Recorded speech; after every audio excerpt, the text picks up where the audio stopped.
2021 marks the 50th anniversary of DC Comics' Swamp Thing. The Swamp Thing first appeared in House of Secrets 92 in a story by Len Wein and Bernie Wrightson. Although the man who would become the Swamp Thing in that issue was Alex Olson, and the long-running Swamp Thing character, Alec Holland, would appear in the first issue of Swamp Thing. It was later retconned that Alex Olson was the Swamp Thing of the early 20th century, while Alec Holland was the Swamp Thing of the latter half of the 20th century. To celebrate the triumph of the character, I'll be talking about this one-off issue of Swamp Thing Annual 5. So give a thumbs up for swamps and plant people.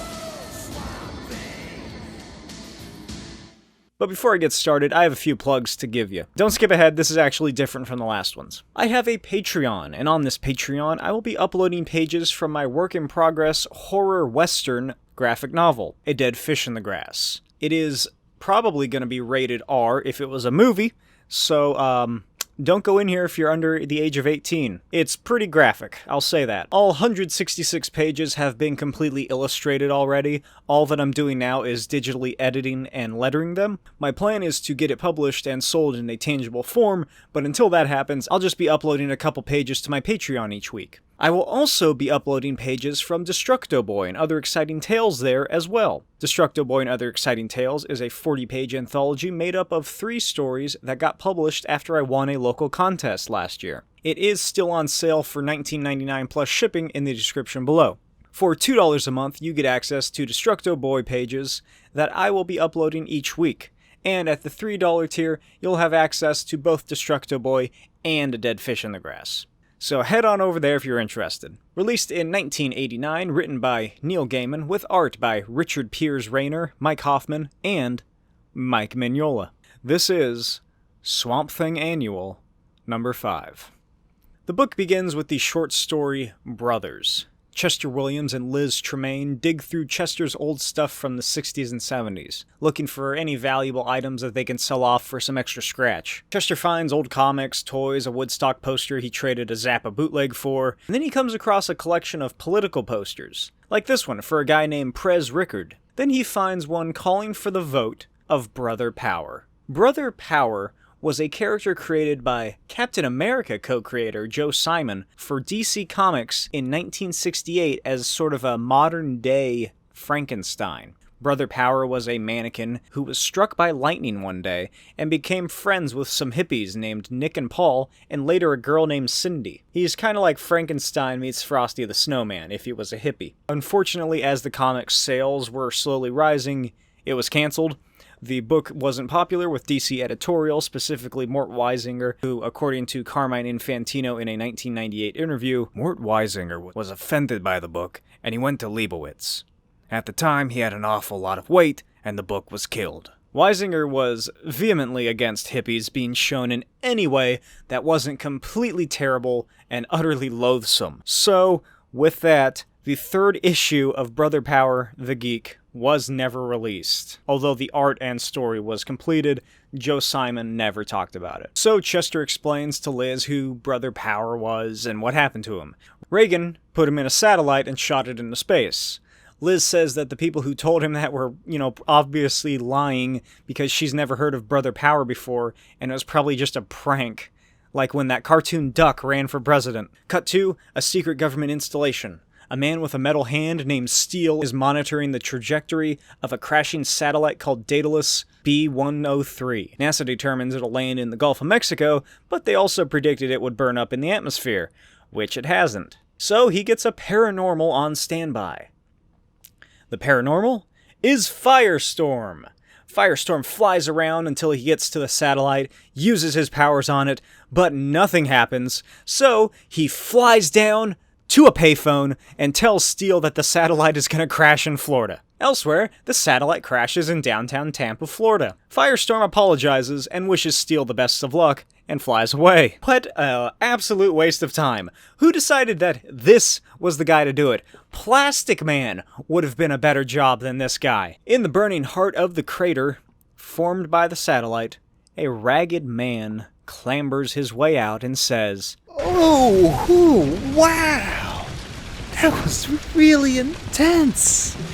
Hello everybody! I'm back! Far out! I'm grooving on a million swinging bolts and I love you all! Oops! Elsewhere, Chester and Liz sell a Banana Splits lunchbox for $1,000 and head to find Abby Arcane / Cable / Holland. Back in Tampa, Brother Power reforms himself from trash and debris and asks some cops when the next election is in the creepiest way possible. Then he's shot. Suddenly, Brother Power reconstitutes himself as a giant larger than skyscrapers and says that this is one crazy trip. So Steel calls the only person he can think of for help.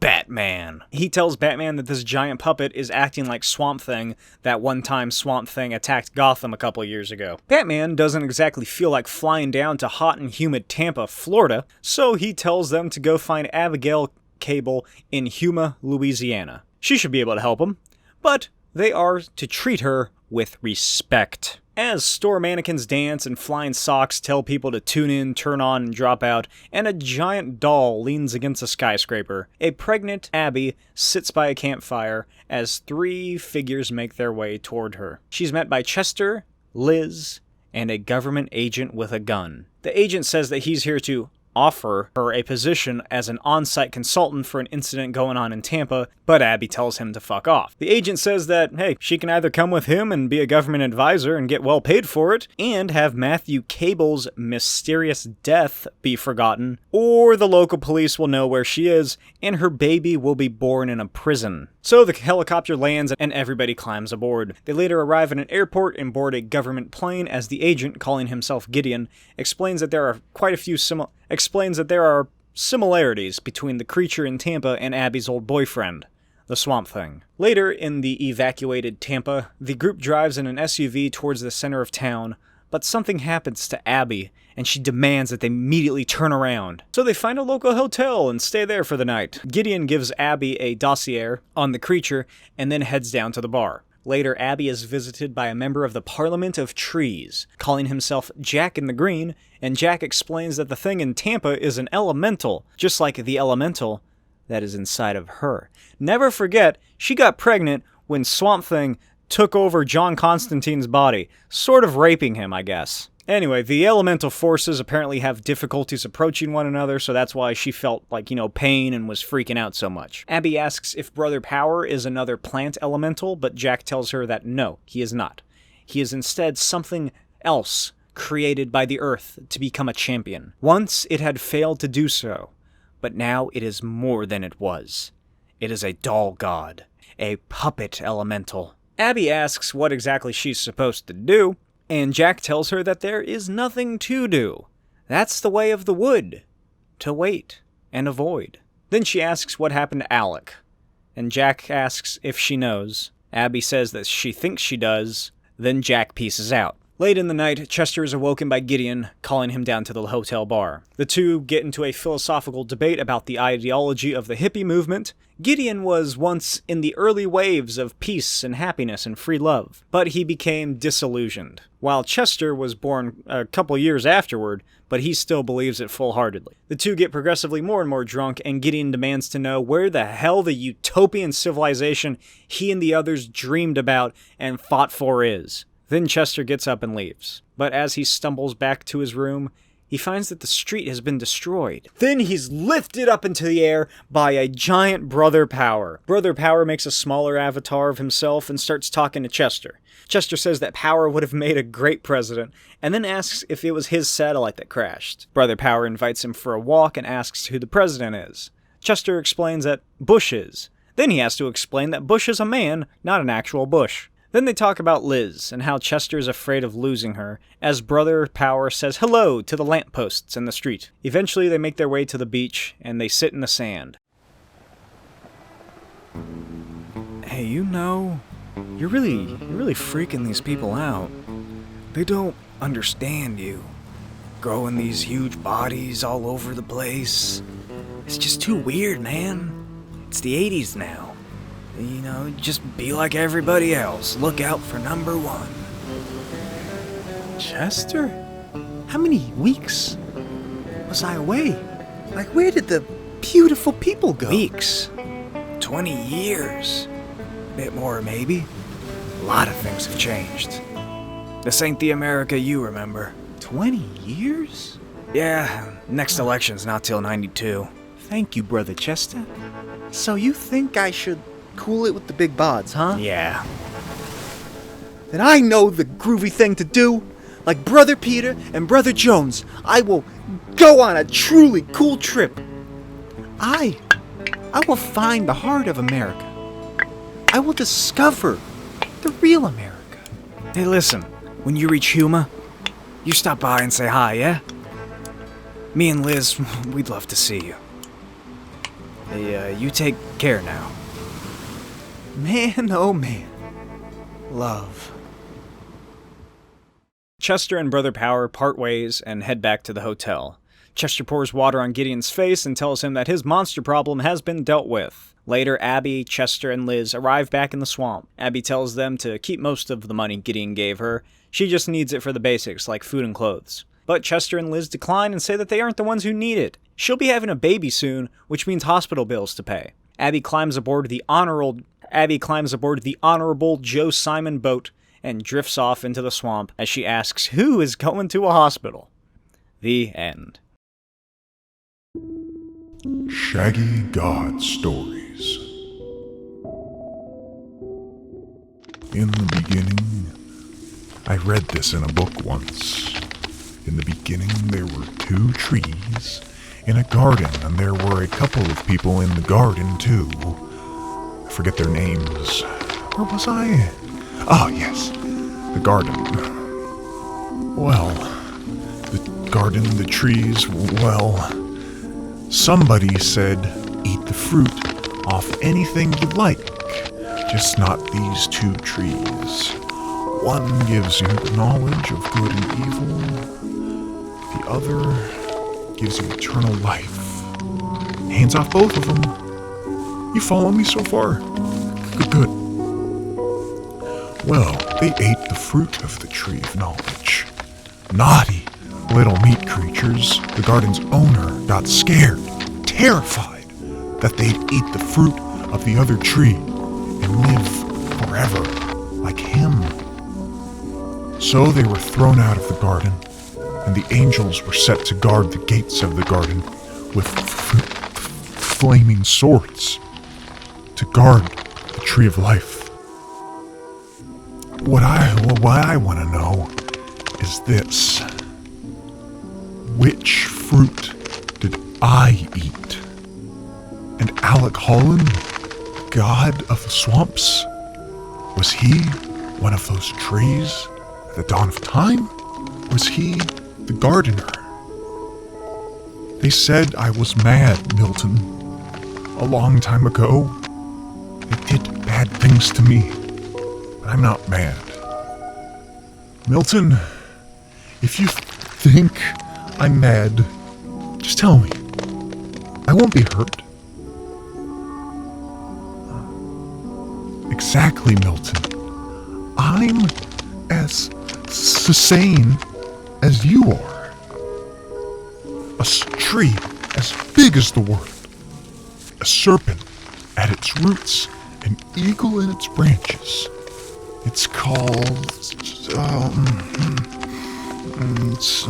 Iggy. Right, Iggy. Odin, One Eye, hung on Iggy for 9 days and sacrificed himself and was given immortality. Now, what I want to know is... Hello, Jason. I'm not Jason. I'm Floro. Oh, well, I suppose I can be both. Alright, I'm Jason and Floro. Yes. Hello. Do you remember me, Jason? My name is Maya. You're a dryad. A walker of the green from somewhere else, aren't you? This is my friend Milton. I bought him at the florist's in Brasilia. He wanted me to liberate all his little friends. I'm discussing comparative theology with him. He's not very educated. I heard from some of the earthbound dryads that you had been healed, Jason. That you were whole and sane again. I wanted to see for myself. Oh, yes. The little blue man made me better. He called me Floro. There were 6 of us. Some got sick. 1 got dead. And then it turned out we weren't what we thought we were. So I left. Am I making sense? Probably, Jason. So, no more plans for world conquest? You're really doing okay? Sure. Everything's hunky-dory. I'm at peace with the green. Nice to meet you again. You take care of yourself now. Yeah, good talking to you, Jason. Glad to see you're feeling better. So, Milton, Iggy Drizzle, that was that the swamp god? A dragon chewing at his roots? Was he the tree of life?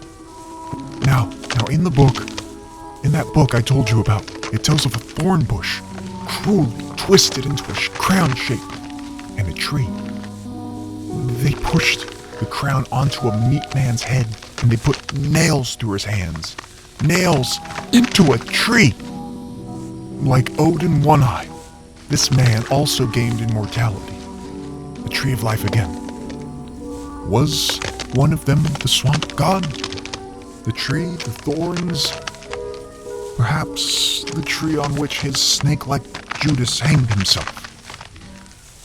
Uh-oh, Milton. We're almost there. Now, don't be nervous. They're not that scary. They're just very old. And very big.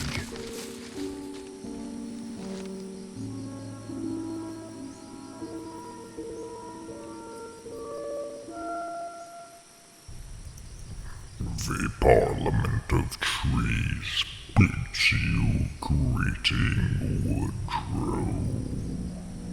Woodrue? Am I Woodrue?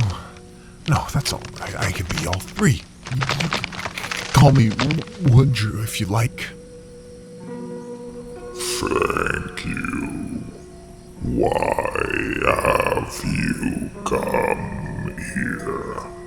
Why do you intrude on the haven of the Owl Kings? Well, oops. Where are my manners? I ought to introduce you to my friend. Parliament of Trees, meet Milton. Milton, meet the Parliament. There. Hello, Milton. Why have you come here? Hello, Milton. Well, Milton's here because I wanted company, and I'm here. I'm here because I wanted to talk. Alec Holland, the swamp god. I know where he is. Where he went. He went off into time, didn't he? Perhaps. You've been meddling in history, human history, haven't you? I've been exploring the green. There are strange things in the green. They told me things. They helped me figure it out. Buddha achieved enlightenment after spending 7 days and 7 nights beneath the Bo tree, the tree of wisdom. What was that him? Was that one of you? Muhammad had a dove which he fed with wheat from his ear. Is this significant? After he left his asylum in the house of Arkham, he went to Taif, where a mob drove him from the town. So he took refuge in that sacred grove of Nakla, where he chanted the Quran to the jinns of the air. A sacred grove. Well, do you see? After the god King Osiris was killed, his sarcophagus grew into a tamarisk tree of rare and surpassing beauty. Was that Holland? Was Osiris a swamp god? what's true, all through the histories, all through the myths, all through the Bibles. Turu tree, the Turu tree, the shamans climb to reach heaven. Trees, I've seen them. Faces in the green. Somebody's been meddling. Well, answer me! Answer you, Woodrue. People, trees, people, trees. Is this why you disturb our parliament? They climb them, they worship them, they steal fruit from them, they nail each other to them. Then they cut the poor trees down and pulp them. Then they print their stories on them. How many noble trees have given their lives to become Bibles? How many have died to become Korans? It's not their fault. It's not the fault of the trees. Woodrue, listen to me. The green is neither good nor evil. It contains many things, not only plant minds, but sweet giants and some darker forces who also walk the green. Beware the forest lords, Woodrue. They turn your mind once. They can do it again. And beware the corruption of Matango. Do you understand? No. Then simply remember our words. Now leave us, Woodrue. Your place is not here, and perhaps it never will be. Goodbye. But I haven't finished talking. I want to be a god too. Talk to me! Talk to me! Well, be like that. If you won't make me a god, maybe other people will. Milton, where are you? Milton, heel boy. Here, Milton. Now, what were they trying to tell me? I wonder. I mean, who's Matanga? And what's a forest lord?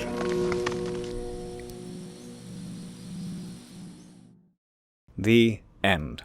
I hope you guys enjoyed this, I guess, special episode of What Is, celebrating the fantastic character of the Swamp Thing. If you enjoyed this episode, make sure you like and subscribe for more content just like this. And as always, tell me what you thought of the comic in the comments, and leave any suggestions down there as well. Again, check out my Patreon for both Destructo Boy and A Dead Fish in the Grass. Make sure you follow me on Instagram at Smokey'sVideos and at NotBlakeWild to get more updates on there as well. I'll see you next time. Bye!